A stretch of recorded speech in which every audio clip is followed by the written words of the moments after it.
En ce temps-là, tandis qu'il faisait route vers Jérusalem, Jésus traversait villes et villages en enseignant.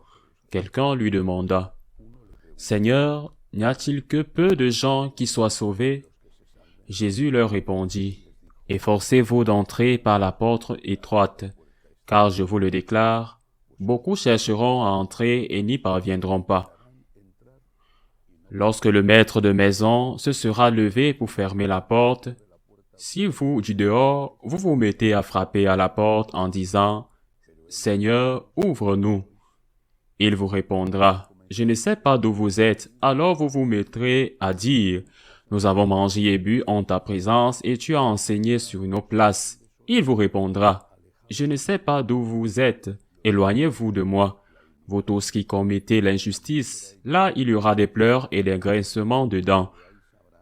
Quand vous verrez Abraham, Isaac et Jacob et tous les prophètes dans le royaume de Dieu, et que vous-même vous serez jetés dehors, alors on viendra de l'Orient et de l'Occident, du Nord et du Midi, prendre place au festin dans le royaume de Dieu. Oui, il y a des derniers qui seront premiers et des premiers qui seront derniers.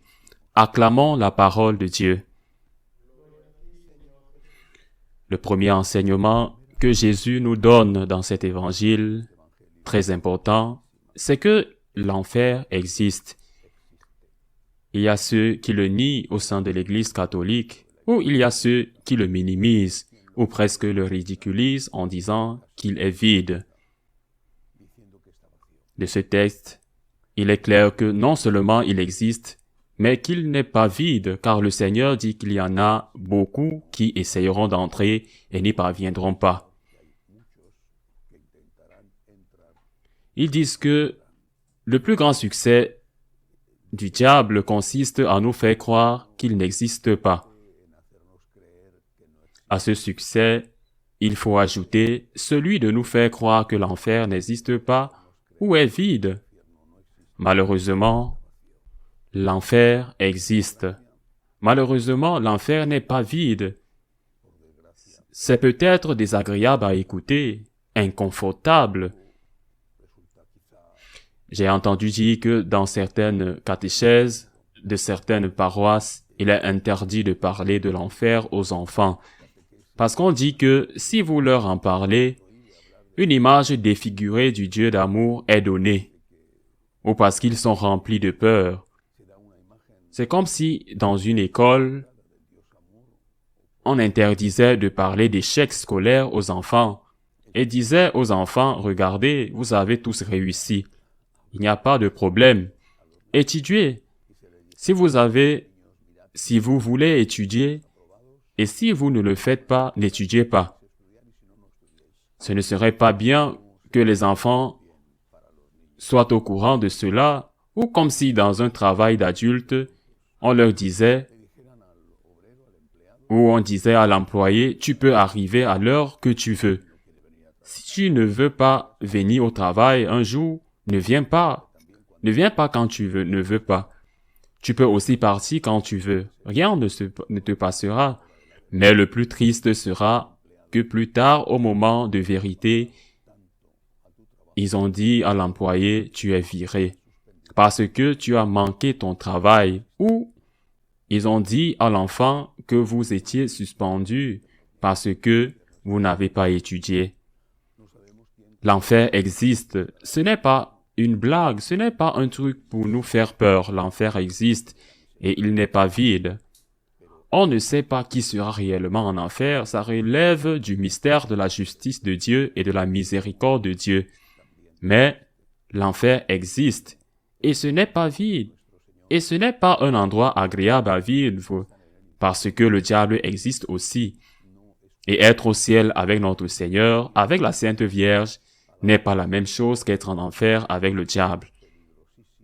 N'écoutons pas ceux qui veulent nous dire des paroles agréables à l'oreille, mais très dangereuses pour notre vie sur terre et au ciel. Alors l'évangile se termine en disant qu'il y a des derniers qui seront des premiers et des premiers qui seront des derniers. Vous pouvez mener une vie de foi, de pratique religieuse, même de charité, et la gâcher à la dernière minute. Et vous pouvez mener une vie de péché et vous repentir à la dernière minute. Celui qui persévère jusqu'à la fin sera sauvé, et seulement celui qui persévère jusqu'au bout. Maintenant, la chose normale est que vous mouriez comme vous vivez.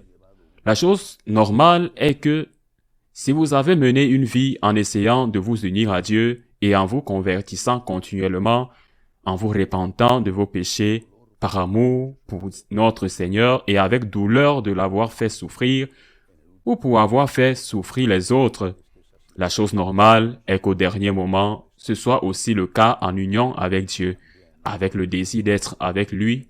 Et aussi, la chose normale est que si vous avez mené une vie loin de Dieu, où Dieu n'est pas entré dans votre vie, et où vous vous êtes laissé emporter et entraîner par les concepts éthiques du monde, de plus en plus hédonistes, puisqu'il est normal que vous finissiez votre vie à la dernière minute loin de Dieu, tu meurs comme tu vis.